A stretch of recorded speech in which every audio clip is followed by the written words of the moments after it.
జై శ్రీరామ్ అందరికీ నమస్కారం. వెల్కమ్ టు న్యూస్ అఖండ. నేను మీ కస్తూరి శ్రీధర్. మిత్రులారా, అమెరికా అధ్యక్షుడిగా డొనాల్డ్ ట్రంప్ అధికారంలోకి వచ్చిన తర్వాత చెప్పినా కదా, పిచ్చోడి చేతిలో రాయి అన్నట్టు ఇష్ట ప్రకారం ప్రవర్తిస్తాడు. ఈ పన్నులని చెప్పేసి ప్రపంచ దేశాలన్నింటినీ కూడా ఉడకాడిపిస్తాడు. సరే, ఈ న్యూస్ చూడండి ఒకసారి.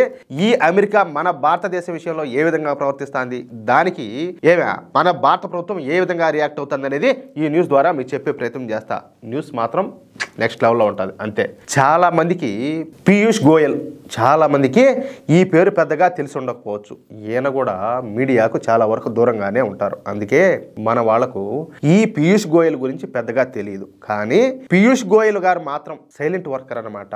మన నరేంద్ర మోడీ గారి క్యాబినెట్ లో ఉన్నటువంటి అత్యంత సమర్థవంతమైనటువంటి 10 మంది మంత్రుల్లో ఈ పీయూష్ గోయల్ గారు కూడా మొదటి ర్యాంకులో ఉంటారన్నమాట.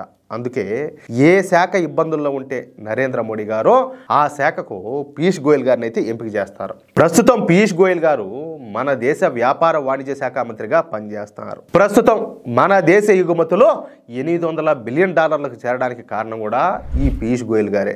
$800 బిలియన్ అంటే మన దేశ కరెన్సీలో 69 లక్షల కోట్ల రూపాయలు అన్నమాట. అంటే ప్రతి సంవత్సరం మన దేశం 69 లక్షల కోట్ల రూపాయల ఉత్పత్తులను అయితే ఇతర దేశాలకు ఎగుమతులు చేస్తాను. ఏ మామూలు విషయం ఇదే.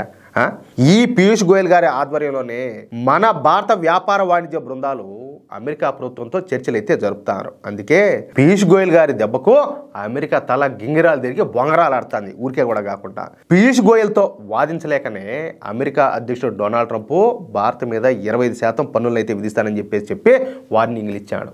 కాదు, వాళ్ళు వార్నింగ్లు ఇచ్చా మనం భయపడాలనా? కాదు, మనం భయపడాలనా అంటాలే.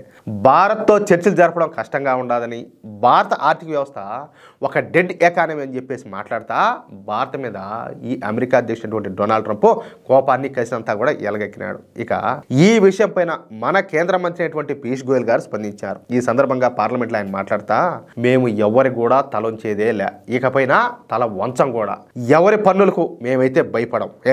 మాది పూర్తిగా స్వతంత్ర దేశం, మా పైన ఎవరు కూడా ఈ ఫైన్లు అయితే విధించలేరు.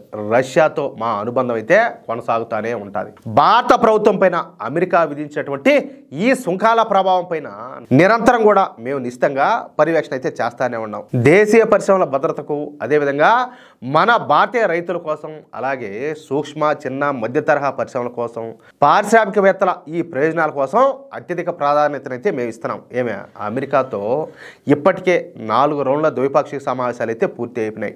ఈ వాణిజ్య ఒప్పందాన్ని ఖరారు చేయడానికి అనేక కీలక సమావేశాలు కూడా మేము నిర్వహించాం. ఆ చర్చలన్నింటిలో కూడా దిగుమతులపైన 10% నుంచి 15% లోపు ఈ పన్నులు విధించడంపైనే ప్రధానంగా చర్చలన్నీ కూడా జరిగినాయి. అదేవిధంగా ద్వైపాక్షిక వాణిజ్య ఒప్పందం కుదుర్చుకోవడం పైన కూడా ఇరు దేశాలు సానుకూలంగానే ఉన్నాయి. అలాగే ఈ వర్చువల్ సమావేశాలు అంటారు కదా, ఏది ఆన్లైన్లో జరుగుతూ ఉంటాయి, ఆ సమావేశాలు కూడా జరిగినాయి. అయినప్పటికీ ఈ తాజా ప్రకటన అంచనాలకైతే విరుద్ధంగా ఉండాలి. చెప్పినా కదా, ఈ డొనాల్డ్ ట్రంప్ మెంటలోడు, పిచ్చోడి చేతిలో రాయి పెట్టేట్టు ఉన్నది. అందుకనే నోటుకు వచ్చిందల్లా మాట్లాడుతూ ఉన్నాడు. అయినప్పటికీ కూడా మేము మా దేశీయ పరిశ్రమను పటిష్టంగా మేమైతే రక్షిస్తాం. దేశ ప్రయోజనాల కోసం అవసరమైన ప్రతి చర్యను కూడా మేము తీసుకుంటాం. డొనాల్డ్ ట్రంప్ మన భారతదేశ ఆర్థిక వ్యవస్థను డెడ్ ఎకానమీ అని చెప్పి అన్నాడు. కానీ ప్రపంచ ఆర్థిక వ్యవస్థ వృద్ధికి భారత 16% తోడ్పాటునైతే అందిస్తుంది. అంటే ప్రపంచ ఆర్థిక వృద్ధి రేటులో మన భారతదేశం పాత్ర, మన వాటా వచ్చేసి 16%గా ఉన్నది. ఏం మామూలు విషయమా ఇదే? దీన్ని బట్టి మన భారతదేశ ఆర్థిక వ్యవస్థ బలమైందో లేకపోతే డెడ్ ఎకానమీనో ప్రజలంతా కూడా అర్థం చేసుకోవచ్చు. నేడు భారత్ ప్రపంచంలోనే 5వ అతిపెద్ద ఆర్థిక వ్యవస్థగా అయితే ఉండాలి. 2047 నాటికి అభివృద్ధి చెందినటువంటి దేశంగా మారే లక్ష్యం వైపు వేగంగా దూసుకుపోతుంది. ప్రభుత్వం దేశంలోని పారిశ్రామికవేత్తలతో ప్రతిరోజు కూడా సంప్రదింపులు అయితే జరుపుతూనే ఉండాలి. దేశాన్ని ఆర్థికంగా, అదేవిధంగా సురక్షితంగా ఉంచడానికి ఎటువంటి సవాళ్లనైనా ఎదుర్కోవడానికి అన్ని అవసరమైన చర్యలు కూడా మేము తీసుకుంటున్నాం. అంతే తప్ప ఇక్కడ ఎవరికి కూడా లొంగేదిలే, తల ఉంచేదిలే. కొన్నేళ్లలోనే ప్రపంచంలో 3వ అతిపెద్ద ఆర్థిక వ్యవస్థగా మనమైతే ఎదుగుతాం. ఇక్కడ మరొక విషయం ఏంటంటే, గత కొంతకాలంగా ఎగుమతులు 150% పెరిగినాయి. ఎంత శాతం? 150%. దేశ వాణిజ్య ప్రయోజనాలకు ఎటువంటి నష్టం కూడా కలగకుండా అన్ని అవసరమైనటువంటి చర్యలు కూడా మేము తీసుకుంటున్నాం.